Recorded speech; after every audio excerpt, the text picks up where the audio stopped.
श्रोते हो, नमस्ते. आपल्या सर्वांना शुभ दिवस. श्रोते हो, आयुष्य जगत असताना आपण पैशाच्या पाठीमागे धावत असतोय. पैसा पुढे पळत असतोय आणि आपण त्याच्या पाठीमागे पळतो. कधी कधी आपल्याला पैसा मिळतो, पण पैशामुळे आपल्याला मुलगा मिळेल पण सुपुत्र मिळणार नाही. अन्न मिळेल पण भूक मिळणार नाही. पलंग मिळेल पण झोप मिळणार नाही. मूर्ती मिळेल पण देव मिळणार नाही. सोयी भरपूर मिळतील पण त्यातून सुख मिळणार नाही. पैशानं मान मिळेल पण सन्मान मिळणार नाही. हत्यार मिळेल पण हिम्मत मिळणार नाही. पैशानं औषध मिळेल पण आरोग्य मिळणार नाही. दोस्त मिळेल पण त्यागी मिळणार नाही. सत्ता मिळेल पण प्रेम मिळणार नाही. प्रसिद्धीही मिळेल पण सिद्धी मिळणार नाही. घर मिळेल पण त्यातून सुख शांती ही कधीच मिळणार नाही. म्हणून श्रोते हो, आयुष्य जगत असताना निश्चित पैसा कमवा, पण पैशाच्या पाठीमागे कधीही धावू नका. तुम्ही सत्याच्या मार्गानं, चांगल्या मार्गानं हा पैसा मिळवत राहा, काम करत राहा. त्या कामाच्या पाठीमागे पैसा हा नक्की पळत येईल, इतकाच विचार करा. चला, आजही आपल्यासाठी सुंदर विचारांची ही शिदोरी, ही मालिका अशीच पुढे घेऊन आलोय. चला, करूया सुरुवात सुंदर विचारांना, सुंदर सुविचारांना.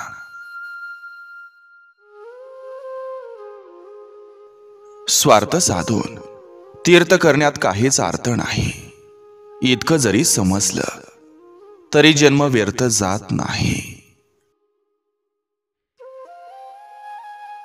ज्याला बाईतली ताई कळाली तो मुक्ताईचा ज्ञाना झाला.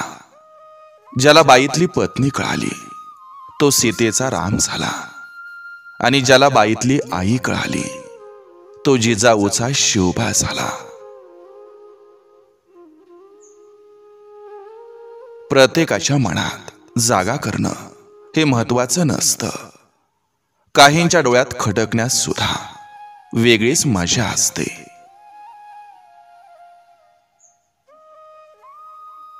जी माणसं नेहमी स्वतःच्या अगोदर दुसऱ्यांचा विचार करतात ती स्वतःचं जगणं अवघड करून ठेवतात. सोसण्याची कला अवघड झाली की आयुष्याचा सोहळा होत असतो. जिवंत असताना एकटेपणा आणि मेल्यावर जमणारी बिनकामी गर्दी ही माणसाच्या जगण्यापेक्षा मरण्याला जास्त किंमत आणि अर्थ देऊन जाते. लोकांबरोबर कितीही छान वागा तरी ते आपला वापर त्यांच्या गरजेनुसार आणि मूडनुसार करत असतात. हारताय म्हणून खेळणं सोडू नका, कारण कदाचित शेवटच्या क्षणी निकाल तुमच्या बाजूने असेल. कोणाच्या सांगण्यावरून कधी कोणाशी वाईट होऊ नका, कारण थोड्या दिवसांनी ते एकत्र येतात आणि आपण वाईट होतो. विचार करण्यात वेळ घालवण्यापेक्षा प्रयत्न करण्यात दिवस घालवा, कारण विचारानं माणूस खचतो आणि प्रयत्नानं प्रगतीच्या मार्गावर पोहोचतो.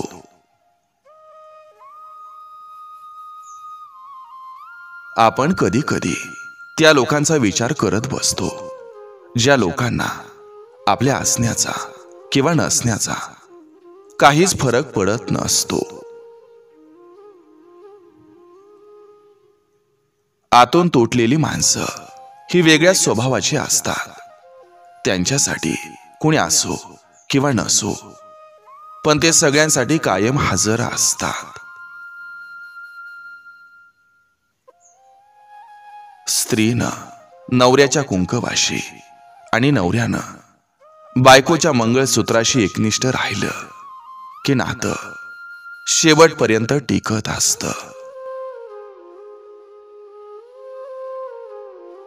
आवडलेली प्रत्येक गोष्ट ही मिळेलच असं नसतं. काही गोष्टींना आठवणीतही जपून ठेवावं लागत असतं.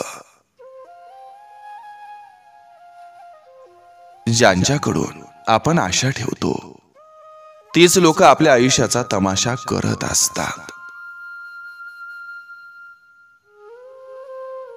ती लोक कायम एकटीच पडत असतात, जे स्वतःपेक्षा जास्त दुसऱ्याची काळजी करत असतात.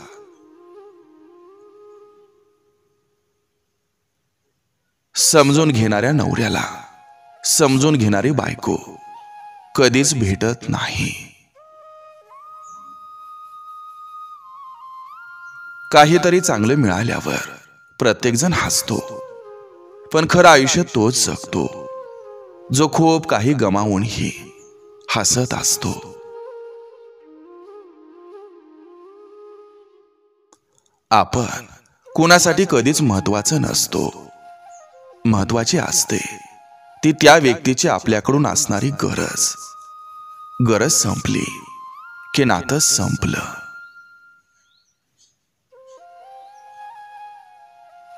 ज्या व्यक्तीसाठी तुम्ही कायम उपस्थित असता तो व्यक्ती तुमची किंमत कधीच समजणार नाही.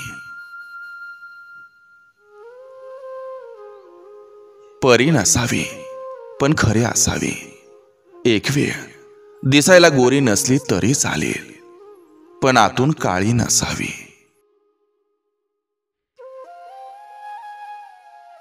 बापानं काय सोसले हे मुलाला तेव्हाच कळतं जेव्हा तो बाप होतो.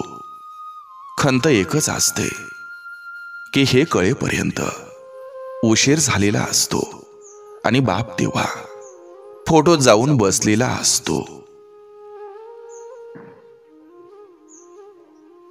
लोक जशी समोर दिसतात तशी नसतात. ती फक्त आपल्या समोरच आपली असतात. आजच्या काळात पैसा दाखवून समोरच्या माणसाला बहिरा, मुका आणि आंधळा सुद्धा करता येतो. म्हणून पैसा कमवा. स्वतःची ताकद सांगायची नसते, वेळ आल्यावर ती दाखवायची असते.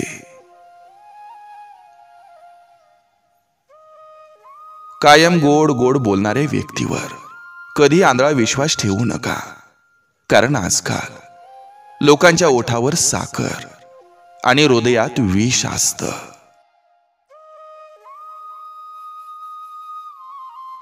लबाडी ही जास्त काळ टिकत नसते. सहन करणारा हा जेव्हा त्रास सहन करून सुद्धा हसतो, तेव्हा त्या व्यक्तीचा बदला हा परमेश्वर स्वतः घेत असतो. कोणी कोणाचं नसतं. सगळी नाती फेक असतात. माणसं फक्त आपल्या गरजा पूर्ण करून घेण्यासाठी आपल्या आयुष्यात येत असतात.